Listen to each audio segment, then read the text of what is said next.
Guys movie में कुछ लोग एक ऐसे आइसलैंड पर जाते हैं जहां पर उनकी एजिंग प्रॉपर्टी बहुत तेजी से बढ़ने लगती है। मूवी बेहद ही सस्पेंस और थ्रिल से भरी हुई है और आखिरी में आप इसका रीजन जान के बिल्कुल चौंक जाएंगे। सो मूवी शुरू होती है और हम लोग एक फैमिली को देखते हैं जिनमें 4 मेंबर्स होते हैं। ये लोग किसी दूसरे देश में वेकेशन के लिए आए होते हैं। वेकेशन की ट्रिप की टिकट इन्हें किसी तरह फ्री में मिली होती है। होटल में पहुंचने पर जो इस रिजॉर्ट का मैनेजर होता है वो इस फैमिली की वीआईपी की तरह वेलकम करता है। इस फैमिली में सभी लोग यहाँ आके काफी खुश होते हैं, मगर प्रिस्का जो कि गाय की वाइफ है वो कैंसर की मरीज है। उसके पेट में एक ट्यूमर होता है जो कि उसने ये सब बातें बच्चों को अपने नहीं बताई होती है। इस फैमिली के अलावा यहाँ पर 2 और भी फैमिली होती हैं, जिनका भी वहाँ का होटल का मैनेजर वीआईपी की तरह खातिरदारी करता है। तीसरी जो फैमिली होती है उसमें जेरन की वाइफ जिसका नाम पैट्रिसिया होता है। पैट्रिसिया एक मिर्गी की मरीज होती है। ट्रेंट की फ्रेंडशिप यहाँ पर होटल के मैनेजर के भतीजे एडलिक से होती है, जिसके साथ में खेलने के बाद में एडलिक ट्रेंट को एक पेपर देता है।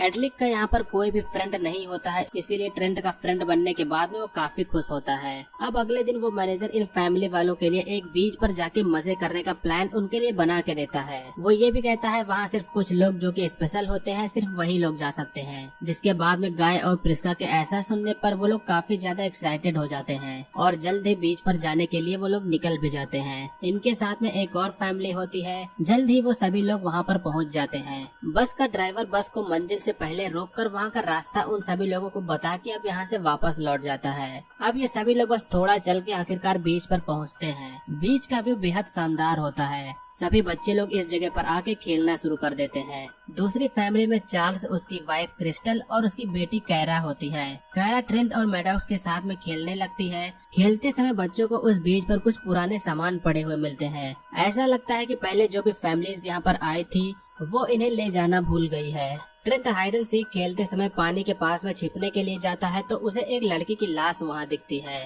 वो डर के अपनी मॉम के पास में चिल्ला के आता है। सभी लोग उस लड़की को पानी से बाहर निकालते हैं। वहाँ पर एक और शख्स भी आता है। ये शख्स यहाँ पर पहले से ही था। जब वो उस लड़की को देखता है तो कहता है ये तो मेरी गर्लफ्रेंड है। ये पानी में स्विमिंग करने के लिए गई थी और मैं इसी का वेट कर रहा था। सेडान के नाक से खून भी निकल रहा होता है, जिससे ये शक होता है कि शायद उसने अपनी गर्लफ्रेंड को मार डाला हो और उस लड़की ने अपने बचाव के लिए इस पर हमला किया हो। मगर सेडान यहाँ पर बार बार यकीन दिलाने की कोशिश करता है कि उसने अपनी गर्लफ्रेंड को नहीं मारा। दूसरी साइड में चार्ल्स की मॉम को अचानक से सीने में दर्द होने लगता है और कुछ समय में ही उनकी मौत हो जाती है। इन सब के बाद में एक और फैमिली आती है। ये लोग पैट्रिसिया और जेरन होते हैं। मगर यहाँ पर मामला ठीक न होने के कारण जो लोग यहाँ पर पहले से होते हैं वो इस जगह से निकलने की तैयारी करने लगते हैं। फोन में नेटवर्क भी नहीं पकड़ रहा होता है। जेरन जिस रास्ते से आया होता है उसी रास्ते से जाने की कोशिश करता है तो उसका माइंड अचानक से चकरा जाता है और बेहोश होकर अचानक से वो फिर से वापस आ जाता है। थोड़े समय बाद में जब पैट्रिसिया और जेरन मैडॉक्स और ट्रेंट से बात कर रहे होते हैं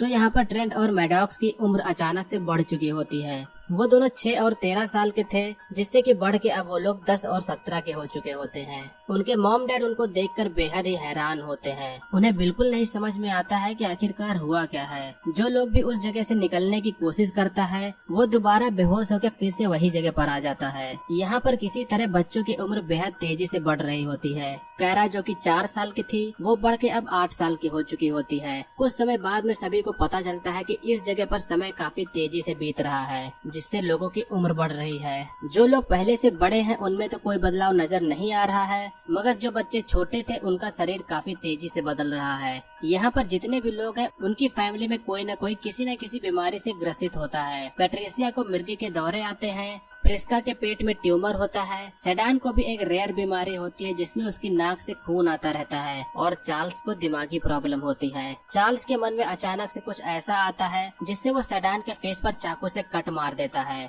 लेकिन सिर्फ कुछ सेकंडों में ही सेडान का घाव ठीक हो जाता है क्योंकि समय के काफी तेज चलने की वजह से घाव तुरंत ठीक हो जाता है। प्रिस्का का ट्यूमर भी समय के साथ में अब बढ़ने लगता है, जिससे उसके पेट में दर्द शुरू हो जाता है और देखते ही देखते वो बेहोश हो जाती है। प्रिस्का को बचाने के लिए उसके पेट में ट्यूमर को निकालना अब जरूरी है, इसलिए गाय बिना देरी किए हुए प्रिस्का के पेट में ट्यूमर निकालने का मन बना लेता है। चार्ल्स अपने चाकू की मदद से प्रिस्का के पेट पर कट मारता है, मगर उसका घाव भी तुरंत भर जाता है। इसीलिए वो सभी लोग एक आइडिया लगाते हैं कि एक तरफ हम लोगों के कट मारने के बाद में हमें हमें उसे पकड़ के खोल के रखना होगा। अब कट मारने के बाद में वो एक खरबूजे जितना ट्यूमर उसके पेट से बाहर निकालते हैं और कुछ ही समय बाद में प्रिस्का ठीक भी हो जाती है। सेडान की गर्लफ्रेंड के मरने के बाद में उसे एक कपड़े से ढक दिया गया था। जब सेडान उसे उसके पास में देखने के लिए जाता है तो यहाँ पर सिर्फ हड्डियां ही बचती है। उसकी पूरी बॉडी डिकम्पोज हो चुकी होती है, जिसे देखकर सभी लोगों के होश ही उड़ जाते हैं। इस साइड में जब सभी लोग दूसरी तरफ होते हैं तो टेंट में ट्रेंट और कैरा दोनों साथ में लेटे होते हैं। वो अब और भी बड़े हो चुके होते हैं। उनके शरीर के अंदर अब हार्मोनल बदलाव भी हो चुके होते हैं, जिसके बाद में ट्रेंट के न जानते हुए भी कैरा के साथ में फिजिकल होकर वो उसे प्रेग्नेंट कर देता है। उनके फैमिली वाले उन दोनों को देखकर बेहद हैरान होते हैं, मगर ट्रेंट और कैरा दोनों को ही नहीं पता होता है कि ट्रेंट की वजह से कैरा प्रेग्नेंट हो गई है, क्योंकि ट्रेंट को नहीं लगता था कि सिर्फ एक बार में कोई प्रेग्नेंट भी हो सकता है। यही सब सोचने के दौरान अब यहाँ पर कैरा का बच्चा भी होने वाला होता है, मगर कैरा का बच्चा इस जगह के कारण मरा हुआ पैदा होता है। ट्रेंट इस बात से बेहद दुखी होता है। टाइम के साथ में चार्ल्स के दिमाग की हालत और भी खराब होने लगती है। जब सेडान दूसरी ओर शांति से बैठा होता है तो चार्ल्स उसे पीछे से जाकर उस पर चाकू से वार करके उसे मार देता है। सभी लोग बेहद ही परेशान होते हैं। वो इन सब से अब बाहर निकलना चाहते हैं, मगर इस जगह से वो लोग जा भी नहीं सकते हैं। अचानक से कैरा के माइंड में एक आइडिया आता है और वो पहाड़ के ऊपर चढ़ के इस जगह से निकलने का सोचती है, मगर कुछ ही ऊपर जाने पर उसका माइंड ब्लैकआउट हो जाता है और वो नीचे गिर जाती है, जिससे उसकी भी मौत हो जाती है। कैरा के मरने से ट्रेंट बहुत ही दुखी होता है। पैट्रिसिया को दौरे आने की बीमारी होती है, मगर समय के हिसाब से उसे एक भी बार दौरा नहीं आया होता है। लेकिन अब काफी समय बाद उसे मिर्गी का दौरा आता है, जिसके बाद में पैट्रिसिया की भी मौत हो जाती है। धीरे धीरे क्रिस्टल की सारी ब्यूटी ढल जाती है। रात हो जाने पर प्रिस्का और गाय दोनों लोग बूढ़े हो जाते हैं। चार्ल्स का दिमाग पूरी तरीके से पागल हो चुका होता है।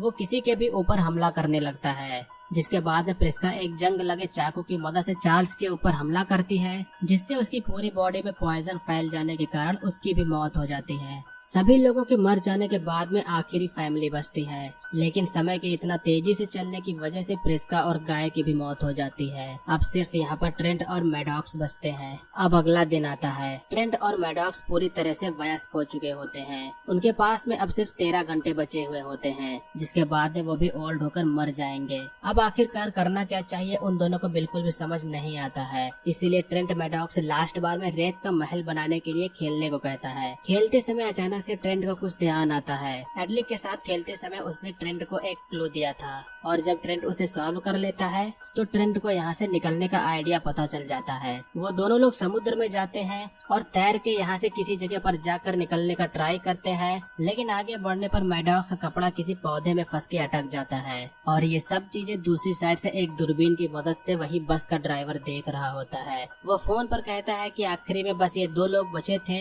जो कि वो लोग भी अब मर चुके हैं। वो बस का ड्राइवर बस में बैठ के अब किसी एक लैब में वापस जाता है, और ये जो लैब होती है उसे जान के आप बिल्कुल ही चौंक जाएंगे। ये जितने भी साइंटिस्ट और डॉक्टर्स यहाँ पर होते हैं, वो सभी लोग यहाँ पर बीमारियों के इलाज के लिए दवाइयाँ बनाते हैं, लेकिन किसी भी दवाई के टेस्ट के लिए उसके असर को जानने के लिए कई सालों लग जाते हैं, जिससे कि ये पता चल सके कि कौन सी दवाई ठीक है और कौन सी दवाई काम नहीं कर रही है। ये सभी लोग दुनिया से बीमार लोगों को टूर के बहाने यहाँ पर बुलाकर अपनी मेडिसिन की टेस्ट इस बीज की मदद से, जिस पर उम्र बहुत तेजी से बढ़ती है, वो सभी लोग यहाँ पर ट्राई करते हैं। रिजॉर्ट का मैनेजर अगले दिन नए टूरिस्ट के वेलकम के लिए जाता है, लेकिन अब ऐसा नहीं चलता है। जिसको वो सभी लोग मरा समझ रहे होते हैं, वो ट्रेंट और मैडॉक्स मरे नहीं होते हैं। वो दोनों लोग उस समुद्र से बच के निकल जाते हैं और सभी लोगों के सामने आकर उस मैनेजर की पोल खोल देते हैं। ट्रेंट और मैडॉक्स सभी लोगों को बता देते हैं कि यहाँ पर क्या होता है। सिर्फ एक ही दिन में 6 साल के बच्चे से एक वयस्क आदमी बन जाने के बाद में आखिरकार में दोनों भाई बहन बच जाते हैं, और अंत में यहीं पर हमारी मूवी का एंड होता है। सो दोस्तों, ये थी हमारी 2021 की ओल्ड मूवी का एक्सप्लेनेशन।